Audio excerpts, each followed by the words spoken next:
be very short. Merci. Thank you, Mr. Chairman, ladies and gentlemen. So these are my topics of interest.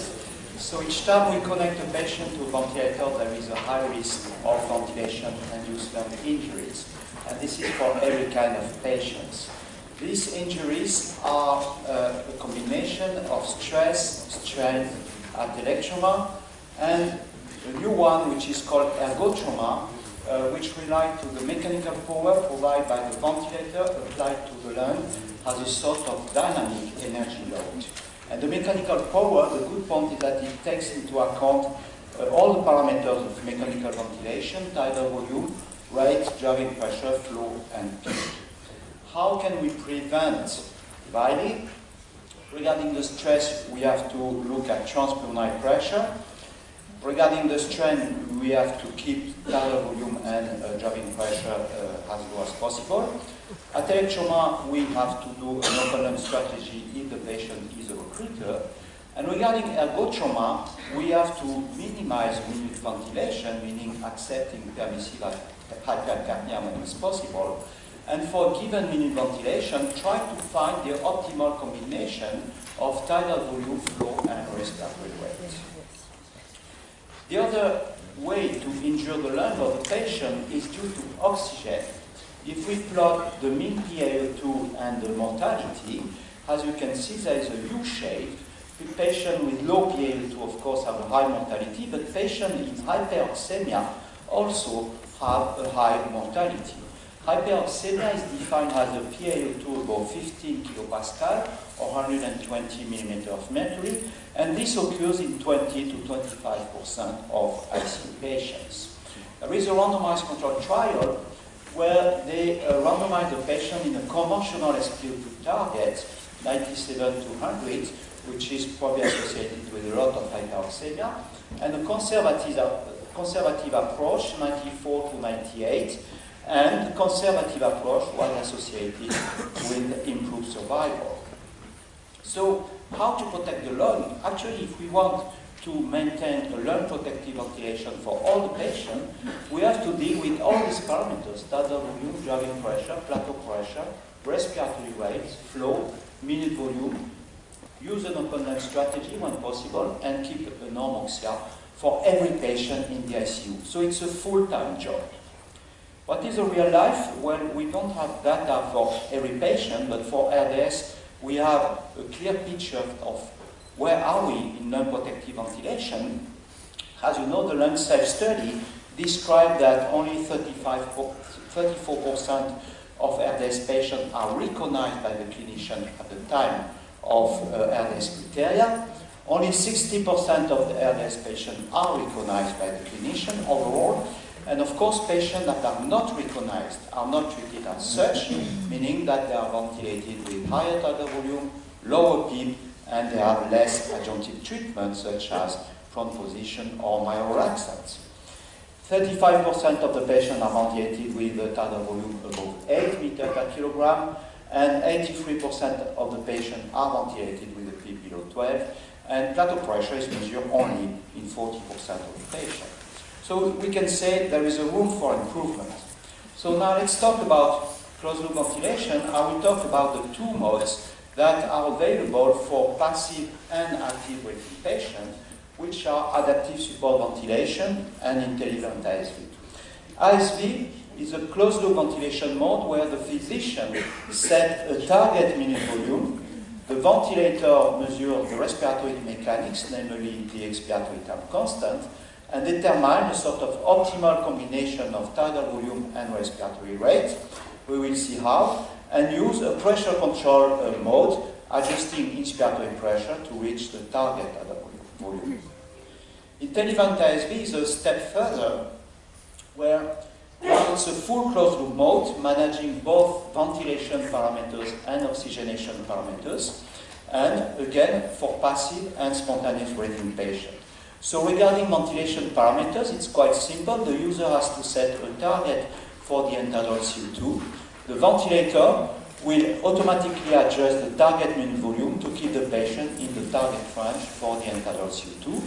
And for a given minute volume, it will measure the expiratory time constant and determine the optimal combination of tidal volume and respiratory rate. For SpO2, the user has to set a target SpO2, and the ventilator will manage automatically PEEP and FiO2 according to a PEEP FiO2 table to keep the patient in the target range.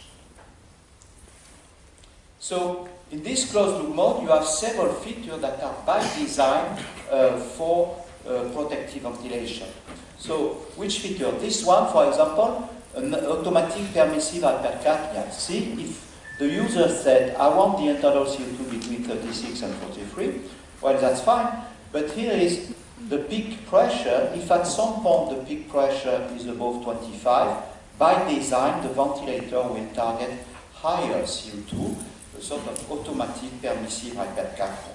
Of course, you can always select manually to use permissive hypercapnia even with a low peak pressure. The second one is the ASV algorithm. Traditionally, the ASV algorithm uses the concept of minimal work of breathing described by Otis. So for a given mean volume, it will select the tidal volume and the respiratory rate associated with the minimum work of breathing. Now, since 2 years, they introduce the concept of minimum force of breathing, which is described by me, which is a minimum inspiratory pressure. It's not exactly the driving pressure, it's the minimum inspiratory pressure.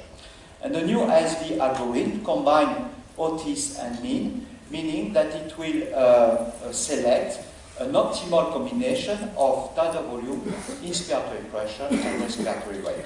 So at least 3 parameters of the mechanical power will be optimized by the algorithm. How do you see it in the real life? Well, this is an example of a patient that is 66 kilograms of corrected body weight, ventilated with a normal mean volume. Normal respiratory mechanics, compliance is 60, resistance are 10. And you see that the tidal volume selected by the ASV mode is 6.4 milliliter per kilogram of corrected body weight.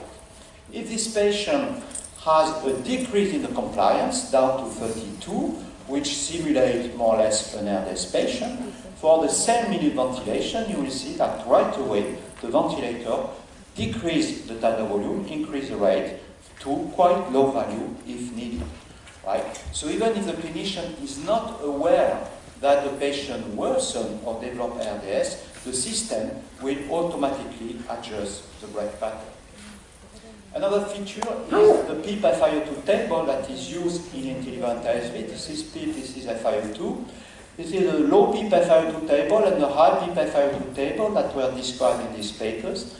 INTELLIVENT-ASV uses a sort of asymmetric table, meaning that it uses something close to the low PEEP FiO2 table when we have to increase the treatment. But when we decrease the treatment, it will decrease first the FiO2 and then PEEP. So that's the open concept. So what are the results about ventilation with this mode? This is a study that we performed. We include 255 ICU patients, it's observational. We look at the ventilation selected on the first day of mechanical ventilation when the patient was passive. And the patients were split in subgroups, normal inpatients, COPD, ARDS.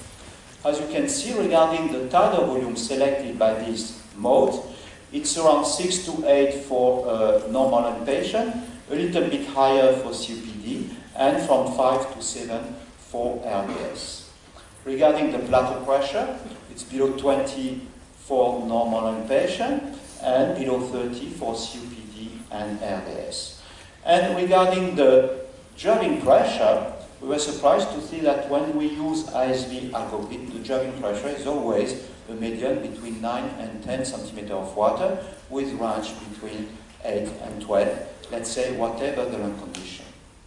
Then we studied the group of ARDS patients, and we split in mild, moderate, and severe patients. And as you can see, the selected tidal volume is lower in severe as compared to mild and moderate.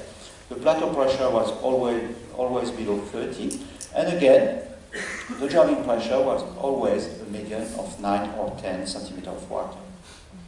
In a small subgroup of severe ARDS patients, we introduced an esophageal catheter to measure the transpulmonary pressure, and we found that the transpulmonary pressure at the end of inspiration was the mean was 8 centimeters of water. The recommendation is probably to keep it below 15, and the transpulmonary driving pressure was at 6 centimeters of water. Finally, when you use a closed-loop control of oxygen, of course, because you set a target for SpO2, the ventilator will decrease FiO2 automatically, and it should limit the risk of hyperoxemia. If we look back at this data from 100 unselected ICU patients, ventilated from intubation to extubation in INTELLIVENT-ASV, we were able to analyze around 400 arterial blood gas in ARDS, COPD, normal lung ARDS, COPD, or others, and we didn't find a single case of hyperoxemia. In the recent study, 255 patients, also we didn't find a single case of hyperoxemia.